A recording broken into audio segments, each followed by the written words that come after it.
اعوذ باللہ من الشیطان الرجیم بسم اللہ الرحمن الرحیم. السلام علیکم ناظرین، میں شفا زہرا ایک بار پھر سے حاضر خدمت ہوں اپنے اس پروگرام کے ساتھ کہ جس کا عنوان ہے اسلام کی بنیادی خوبیاں. قرآن مجید میں پروردگار عالم یہ ارشاد فرما رہا ہے کہ وما خلقت الجن والانس الا لیعبدون، کہ ہم نے جن و انس کو نہیں خلق کیا مگر یہ کہ وہ ہماری عبادت کریں. اس آیت کے ذیل میں مولائے کائنات کا ایک قول نقل کرنا چاہوں گی، نہج البلاغہ خطبہ نمبر 142، کہ جس میں آپ یہ ارشاد فرما رہے ہیں کہ کتنے ایسے روزے دار ہیں کہ جن کا روزہ نہیں ہے سوائے بھوک اور پیاس کے، اور کتنے ایسے راتوں کو جاگ کر عبادت کرنے والے اور نماز پڑھنے والے ہیں کہ جن کی نماز نہیں ہے مگر یہ کہ سوائے تھکن کے. تو ایک طرف جہاں پر اللہ نے انسان کی خلقت کا مقصد عبادت بتایا، وہیں پر مولا یہ فرما رہے ہیں اور اس کے آگے آپ فرماتے ہیں کہ میں مبارکباد دیتا ہوں ان لوگوں کو کہ جو چین سے سو رہے ہیں.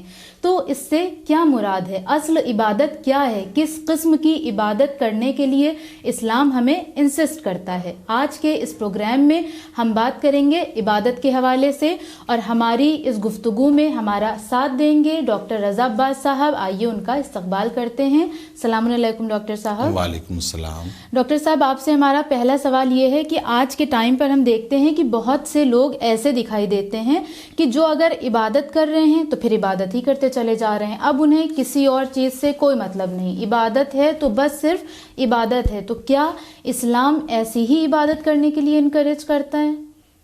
نہیں، ہرگز نہیں. جیسا کہ آپ کے اس پروگرام کا جو عنوان ہے اس سیریز کا، دین اسلام کی خوبیاں، تو دین اسلام کی خوبیوں میں سے پہلی خوبی یہی ہے کہ وہ آپ کی عبادات اور آپ کے فرائض کے بیچ ایک بیلنس سکھاتا ہے آپ کو، کہ آپ کی جو ہے وہ عبادتیں تب قابل قبول ہیں جب فرائض کی ادائیگی کے ساتھ وہ ہوں. اچھا. کوئی بھی نماز اللہ کی بارگاہ میں قابل قبول نہیں ہے اگر وہ فرائض سے فرار کی شکل میں ہو. اسی لیے رسول اللہ صلی اللہ علیہ وآلہ وسلم کی ذات کو کیوں کہا گیا کہ لقد کان لکم فی رسول اللہ اسوۃ حسنہ، رسول کی ذات تمہارے لیے بہترین ماڈل ہے. یعنی رسول بتائیں گے کہ نماز کہاں تک صحیح ہے اور کہاں سے غلط ہو جاتی ہے. نیکیاں بھی اگر حد سے گزر جائیں تو وہ خراب ہو جاتی ہے. تو نبی کی ضرورت اس لیے ہے کہ وہ نیکی کو نیکی کی سرحد میں رہ کے کرنا سکھا دے. اگر نماز فرائض کے راستے میں رکاوٹ ہو جائے تو وہ نماز نہیں رہتی بلکہ وہ فرار کہلاتی ہے. اور علامہ اقبال کا وہ مصرع مجھے یاد آتا، اس سے اچھا کوئی مصرع نہیں ہو سکتا، کہ یہ ناداں گر گئے سجدے میں جب وقت قیام آیا. تو قیام کے وقت پہ سجدے میں گر گئے. تو قیام کا وقت، یہاں پہ قیام نماز کا قیام نہیں بلکہ کسی ظلم کے خلاف کھڑے ہونا. جس وقت آپ کو کھڑا ہونا ہے اس وقت آپ سجدے میں گر گئے. تو یہ سمجھیے کہ یہ سجدے میں گر جانا آپ کا عبادت نہیں ہے بلکہ ڈیوٹیز سے فرار ہے. تو یہ جو کوئی عبادت پکڑ لینا اسی کو کیے جانا یہ بالکل غلط ہے، اور دوسرے اعتبار سے بھی غلط ہے. آپ نے دیکھا ہوگا کہ کسی بھی بلڈنگ، کسی بھی چیز میں اگر پروپورشن نہ ہو تو وہ چیز خراب ہو جاتی ہے. ایک مسجد ہے، اس کا ایک مینار آپ اونچا کر دیجئے، ایک چھوٹا کر دیجئے، سارا حسن اس کا ختم ہو جائے گا، ساری اچھائی اس کی ختم ہو جائے گی. کیوں؟ کیونکہ ریشیو اور پروپورشن. تو ہر چیز کا پروپورشن، یعنی آپ ایک بہت اچھی تصویر بنائیے اور اس میں سر جتنا بڑا ہونا چاہیے اتنا بڑا بنا دیجئے. تو کیا ہوگا؟ پروپورشن چونکہ ختم ہو گیا اس لیے وہ تصویر نہ رہی بلکہ کیا بن گیا؟ کارٹون بن گیا، کیریکیچر بن گیا. تو اسلام کا کیریکیچر یہی بن جائے گا کہ اگر کسی ایک چیز کو بڑھا دیا جائے اور باقی کو کم کر دیا جائے. تو ہر چیز کو اس کے مقام پہ رکھنا ہے. پیر جتنے بڑے ہیں اتنے ہی اچھے لگتے ہیں، اس سے زیادہ بڑے ہو جائیں تو بہت ہی برے لگیں گے. تو جیسے سر جتنا بڑا ہے اتنا ہی بڑا اچھا لگتا ہے. ہر تصویر وہ اچھی ہے جہاں ریشیو اور پروپورشن کا خیال رکھا جائے. تو دین میں بھی، شریعت میں بھی عبادتوں میں ریشیو ہے، پروپورشن ہے، اخلاق کا پورشن ہے، جو ہے ڈیوٹیز کا پورشن ہے، اور اس کے ساتھ ساتھ عبادات بھی ہیں. تو اب اگر آپ نے کسی ایک عبادت کو پکڑ لیا یا صرف عبادت کو پکڑ لیا اور آپ فرائض سے دور ہو گئے، اخلاق سے دور ہو گئے، تو آپ نے کچھ حاصل نہیں کیا. کیونکہ آپ کو تب آپ کو ہر چیز کا فائدہ ملے گا جب آپ ہر چیز اس کی حد کے اندر کریں گے. کریں گے. ڈاکٹر قلب صادق کا ایک جملہ تھا کہ انسان کو اس بات کا علم ہو کہ کب عبادت کرنا عبادت ہے اور کب عبادت نہیں کرنا عبادت، کب عبادت کو چھوڑنا عبادت ہے نا؟ بالکل. اور اس کے لیے حضرت علی کے اس واقعے سے بہتر کیا ہو سکتا ہے کہ شب ہجرت آپ رسول اللہ کے بستر پہ سو گئے اپنی نمازوں کو چھوڑ کر کے، یعنی نماز شب کو یا مستحبات کو یا نوافل کو چھوڑ کر کے بستر رسول پہ سو گئے، کیونکہ اس دن رسول کے بستر پہ سو جانا عبادتوں کو بچانے کے لیے ضروری ہے نا. تو کب چھوڑنا ہے کب؟ یا امام حسین نے حج والے سے ایک دن پہلے حج کو ترک کر دیا، عمرے میں چینج کیا، اور عمرے میں چینج کر کے نکل گئے. جب پوری دنیا حج کے لیے آ رہی تھی تب آپ حج چھوڑ کے جا رہے تھے، کیونکہ امام حسین کو معلوم تھا کہ اس وقت میری ڈیوٹی کیا ہے. اس وقت میری ڈیوٹی حج کرنا نہیں ہے، بلکہ ایسا نہ ہو کہ میں یہاں پہ شہید ہو جاؤں تو کعبے کی حرمت پامال ہو جائے. تو آپ نے کہا کہ نہیں. اور دوسرا یہی کہ حاجیوں کے بھیس میں قاتل آ گئے تھے اور امام کو قتل کر دیتے، پتہ بھی نہ چلتا، دنیا کبھی جان ہی نہ پاتی کہ امام حسین کو کس نے قتل کیا. امام حسین کو قتل ہونا تھا مگر ایک مقصد کے ساتھ قتل ہونا تھا، قاتل کے چہرے سے نقاب بھی نوچ لینا تھا. اس لیے آپ ایک دن پہلے حج کو چھوڑ کے چلے گئے. تو عبادتیں کب کرنا ہے اور کب چھوڑنا ہے یہ ہمیں معلوم ہونا چاہیے. بالکل. اچھا، اسی طرح سے عبادت میں ظاہر ہے کہ کوانٹٹی تو ظاہر ہے کبھی بھی افضل نہیں ہو سکتی، لیکن پھر بھی بہت سے لوگ آج بھی اس بات پر بحث و مباحثہ کرتے ہیں کہ نہیں کوانٹٹی زیادہ بہتر ہے، کوئی کہتا ہے نہیں کوالٹی زیادہ بہتر ہے. آپ کا کیا نظریہ ہے؟ ظاہر ہے کوالٹی ہی، عبادت میں کوالٹی ہی کی اہمیت ہے. قلیل عمل جو خلوص کے ساتھ ہو وہ اللہ کی نظر میں قابل قبول ہوتا ہے بنسبت اس کثیر عمل کے کہ جو اس میں خلوص نہ ہو، جس میں ریاکاری ہو، جس میں ایگو ہو، جس میں دکھاوا ہو، جس میں حب دنیا ہو. ایسا عمل اللہ کی راہ میں قابل قبول نہیں ہے. قلیل ہو، کم ہو، چھوٹا ہو، مگر خلوص کے ساتھ ہو. بالکل. اچھا، جب عبادت کی بات آتی ہے تو بہت سے لوگ جو ایکسٹریمسٹ ہیں تو کچھ لوگوں کے بارے میں ہے کہ انہوں نے ریاضت و روحانیت بھی اختیار کیا. تو یہ ریاضت و روحانیت ہے کیا، اور کیا ایسا کرنا صحیح ہے؟ بالکل آپ کہہ رہی ہیں. دیکھیے آپ نے پہلے لفظ ایکسٹریمسٹ ہے. ایکسٹریم اسلام میں منع ہے، کسی بھی ایکسٹریم پہ جانا. ایکسٹریم کے بجائے اسلام میں کیا ہے؟ مڈل پاتھ ہے، راہ اعتدال، ماڈریشن.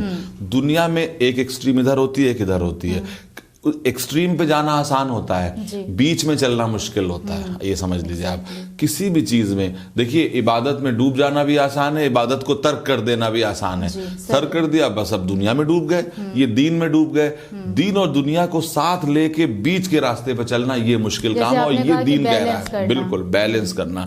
تو کچھ ایسے ہیں کہ جن کو عبادت سے کوئی سروکار نہیں، کچھ ایسے ہیں جو ہر وقت. تو پہلی بات تو ایکسٹریم جو ہے وہ اسلام میں قابل قبول نہیں ہے، کسی بھی چیز کا ایکسٹریم. کھانا چھوڑ دینا وہ ایکسٹریم ہے، ہر وقت کھاتے ہی رہنا یہ بھی ایک ایکسٹریم ہے. بیچ میں زندہ رہنے کے لیے کھانا، لیکن اتنا نہ کھانا کہ وجود ہی خطرے میں پڑ جائے. تو بیلنس، ہر چیز میں ایک بیلنس ہے.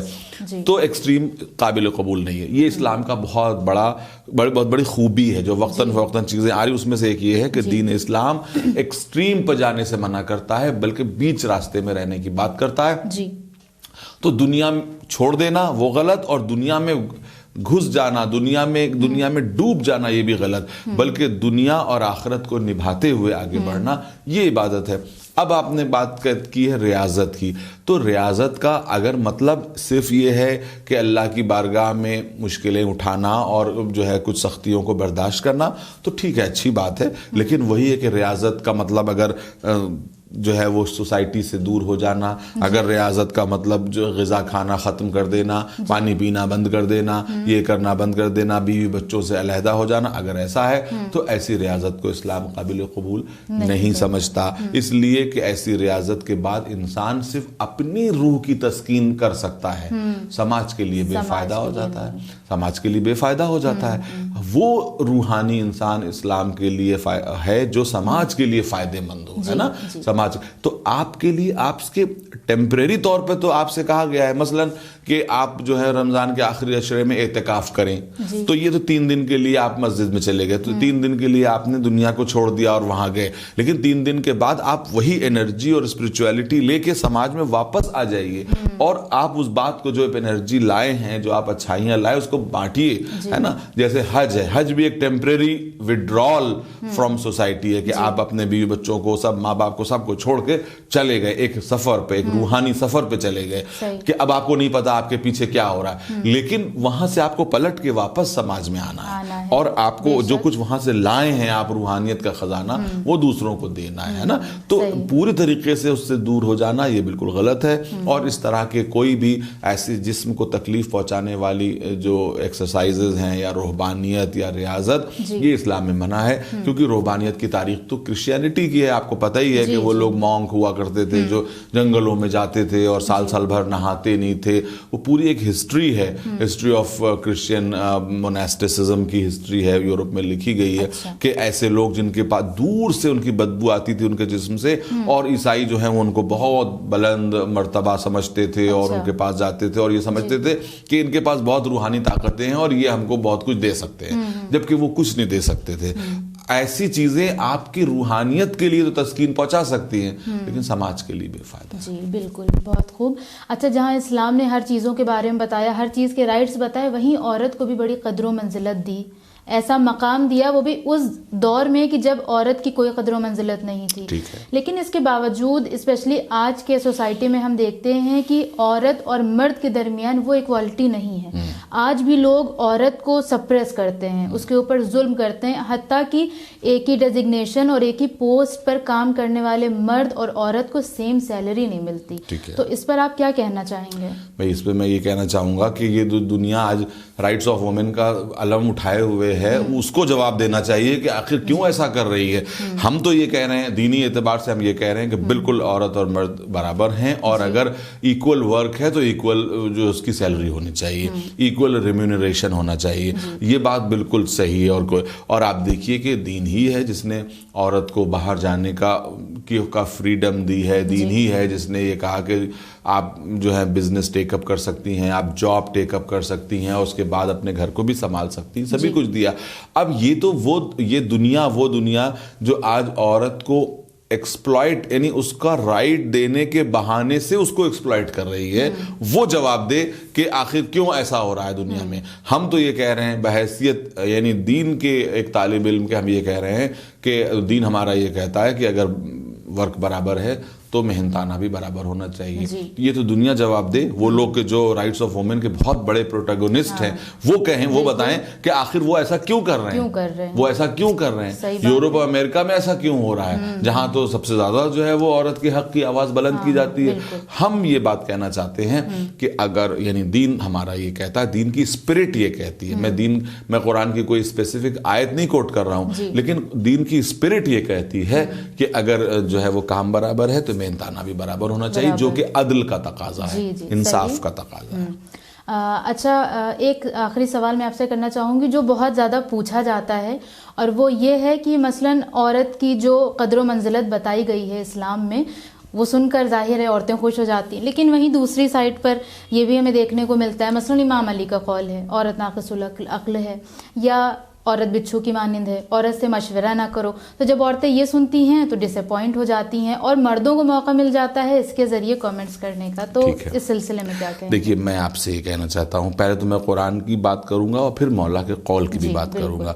سب سے پہلے تو جب ہم قرآن کو دیکھتے ہیں تو ہمیں عورت اور مرد جو ہے وہ برابر نظر آتے ہیں, اور وہ سب اپنی جگہ, احادیثیں اپنی جگہ کہ وہ شوہر کی اجازت کے بنا باہر نہ جائے. پہلی بات تو یہ ہے کہ ہم اس سے پہلے کے پروگرام میں بتا چکے ہیں کہ یہ جو ہے وہ مطلق نہیں ہے. اگر سب سے بڑی بات اس میں یہ ہے کہ اجازت کے بنا باہر نہ جائے, یعنی اگر شوہر منع کرے تو, اگر جنرل وہ منع نہیں کر رہا ہے تو وہ کبھی بھی جا سکتی, کبھی بھی آ سکتی. کسی جگہ کے لیے منع کرے, یہ تو شوہر بیوی کے لیے بھی حکم ہے کہ اگر بیوی منع کر دے شوہر کو کہ فلاں جگہ مت جائیے گا, تو میں خود ہی نہیں جاؤں گا کہ اگر ہماری بیوی نے منع کر دیا تو میں نہ جاؤں. اور شوہر نے اگر پریکٹیکلی منع کیا ہے فلاں جگہ جانے سے, ورنہ اسے ہر جگہ جانے کے لیے اجازت کی ضرورت نہیں ہے, ایسی کوئی بات نہیں. اور دین میں جگہ جگہ آپ دیکھیے کوئی ایسی عبادت, کوئی ایسا فریضہ ہے آپ کی نظر میں کہ جس میں اللہ تعالیٰ نے عورت کو الگ رکھا ہو کہ نہیں. عورت بھئی حج جیسی مشکل عبادت بھی دونوں پہ برابر سے واجب کی گئی ہے. خمس جہاد, مطلب جہاد پہ تو وہ کیا گیا ہے, اور وہ جہاد تو آپ کے لیے فیور ہے کہ اس طرح سے نہیں. اور اس میں بھی اگر کوئی ایسا موقع آ جائے کہ جہاں پر بالکل کوئی مدد کرنے والا نہ ہو تو عورتوں کو بھی اجازت ہے کہ وہ جہاد میں حصہ لے سکتی ہیں، ورنہ خمس ہے، زکوٰۃ ہے، نماز ہے، روزہ ہے، کون سی ایسی عبادت ہے کہ جس میں آپ کو کم سمجھا گیا؟ آپ بتائیے. تو کوئی یہ سب باتیں بیکار کی ہیں. اب رہ گئی بات یہ کہ مولا علی کا قول. تو دیکھیے میں آپ کے سامنے یہ کہوں گا کہ مولا علی کا جو قول ہے اس کی بیک گراؤنڈ ہے. ہر جگہ ہر قول، جیسے ہم لوگ جب کبھی کوئی بات کہتے ہیں، دیکھیے امام کے قول کے لیے بھی، امام کا قول ہر موقع پہ مطلق نہیں ہوتا ہے کہ مطلق it is for all time and for all people, ایسا نہیں ہوتا ہے. جب امام گفتگو کرتے ہیں تو اس کے لیے ہمیں ٹائم، جغرافیہ زمان اور جغرافیہ مکان دیکھنا ضروری ہوتا ہے. یعنی ٹائم کیا ہے اور جگہ کون سی ہے. تو اب اس میں جب آپ اس میں جائیں گی تو آپ کا مسئلہ حل ہو جائے گا کہ مولا نے جو یہ جملے، 2-4 جملے مولا کے ساتھ منسوب کیے جاتے ہیں وہ کسی خاص کنٹیکسٹ میں کہیں، مخصوص ہے. یہ عام نہیں ہے کہ عورت کے لیے، بلکہ خاص موقع پر کہیں اور خاص کیریکٹر جو ہے وہ ان سے مراد ہیں، اور عام عورتیں اس سے مراد نہیں ہیں. ایک عورت، عقلی بات ہے، ایک عورت جو پڑھی لکھی، graduate, post graduate, P H D degree holder ہے، وہ جو ہے وہ کیسے ناقص العقل ہو سکتی ہے؟ سوال ہی نہیں پیدا ہوتا. تو مولا ایسی بات نہیں کہیں گے. اس کے پیچھے جو ہے ایک بیک گراؤنڈ ہے اور یہ تمام چیزیں ہیں. اور کبھی کبھی کسی حقیقت کو پہچاننے کے لیے بھی یہ بات کہی جاتی ہے کہ مطلب جب کوئی مثال دی جاتی ہے، مثلا اگر کہا جائے کہ فلاں انسان شیر کی طرح ہے، تو کیا یہ مطلب ہے کہ اس کے لمبے لمبے دانت نکلے ہوئے ہیں اور وہ جو ہے وہ انسانوں کا خون پیتا ہے؟ نہیں، ایک کوئی چیز ہے جس کی طرف اس کی تشبیہ دی گئی ہے. تو بچھو کا یہ مطلب نکالنا کہ وہ بالکل ڈنک والی زہریلی کوئی چیز، ایسا نہیں ہے، بلکہ کوئی ایک خاص بات کسی خاص موقع پر کہی گئی ہوگی، اس ٹائم کے لیے تھی، اسی ٹائم ختم ہو گئی. اور تو یہ اس طرح سے جو ہے وہ کوئی بھی چیز جو ہے وہ ائمہ کے اقوال میں، اب یہی دیکھیے کہ ائمہ کے اقوال کو جب چھانا پھٹکا جاتا ہے تو اس میں بہت کچھ دیکھا جاتا ہے. اور سب سے پہلی بات تو یہ دیکھی جاتی ہے کہ یعنی امام علی کی بات نہیں، بات دیگر ائمہ کا، کہ امام کس مجمع میں یہ بات کہہ رہے تھے، کیسے کیسے لوگ تھے، کتنے حکومت کے جاسوس بیٹھے ہوئے تھے. اکثر ایسا ہوتا تھا کہ امام جو اصل حکمت ہوتی تھی اس کی الٹ بات کہتے تھے تاکہ یہ جو جاسوس ہیں وہ جا کر حکومت میں یہ بتا دیں کہ امام تو یہ کہہ رہے تھے، ہے نا. تو سب سے پہلے یہ دیکھا جائے گا کہ امام کس مجمع میں یہ بات کہہ رہے تھے، اس میں کون کون موجود تھا، کیا امام کے مخصوص اصحاب موجود تھے یا مجمع میں کہہ رہے تھے. کیونکہ اماموں کی ہر وقت جاسوسی کی جاتی تھی، یہ کیا جاتا تھا. اسی طریقے سے ٹائم اور پیریڈ اور جگہ کا بھی بہت اہم ہے کہ مولا نے یہ کہاں کہا ہے. یہ مولا نے میدان جنگ میں یہ جملے کہے ہیں، اور میدان جنگ سے ایک خاص واقعہ مراد ہے، خاص چیزیں مراد ہیں کہ جس کی وجہ سے یہ جملے آپ کے جو ہے وہ زبان پہ آئے. اس کو آپ عام نہیں کہہ سکتے، یہ نہیں کہہ سکتے کہ بس عورت جو ہے وہ ہر ہمیشہ یہ اسی طرح کی ہے نا. تو اس طرح سے کوئی ایسی بات جو مولا نے کہی ہے اس کا یہ مقصد نہیں ہے کہ اس کو بالکل عام کر دیا جائے. جی بہت بہت شکریہ ڈاکٹر صاحب، بہت اچھے سے آپ نے ایکسپلین کیا اور ہمارے علم میں اضافہ ہوا. اور میں ناظرین محترم سے بس یہ کہنا چاہوں گی کہ اگر کوئی بھی ہم حدیث کو پڑھیں یا قول کو پڑھیں، جیسا کہ ڈاکٹر صاحب نے کہا کہ اس کے بیک گراؤنڈ کو دیکھنا ضروری ہے. مثلا ہم قرآن پڑھتے ہیں، قرآن کی تفسیر ہمارے پاس ہے، ہم شان نزول دیکھتے ہیں. سملرلی ائمہ کے جو اقوال ہیں، جو احادیث ہے، اس کے لیے شان صدور موجود ہے. کیوں کہا، کب کہا، کس موقع پر کہا. تو ان سب چیزوں کے لیے ہمیں مطالعے کی ضرورت ہے. جب ہمارا مطالعہ قوی ہوگا، ہم چیزوں کو عقلی طور پر سمجھیں گے، لاجیکلی سمجھیں گے، تب ہمارے لیے چیزیں کلیئر ہو جائیں گی. ورنہ تو اس طرح سے بہت سارے اقوال ہیں جن کا ہم کوئی بھی مطلب نکال کر بیٹھ سکتے ہیں. لہٰذا ہر چیز کو جاننے اور سمجھنے کے لیے علم کی اور اسٹرگل کی نیڈ ہے. ناظرین محترم، امید کرتی ہوں کہ ہمارے آج کے اس ایپیسوڈ سے آپ نے بہت استفادہ کیا ہوگا اور آپ کو بہت اچھا لگا ہوگا. آپ سے ملاقات ہوگی ہمارے نئے ایپیسوڈ میں. تب تک بنے رہیں چینل ون کے ساتھ. والسلام علیکم ورحمۃ اللہ وبرکاتہ.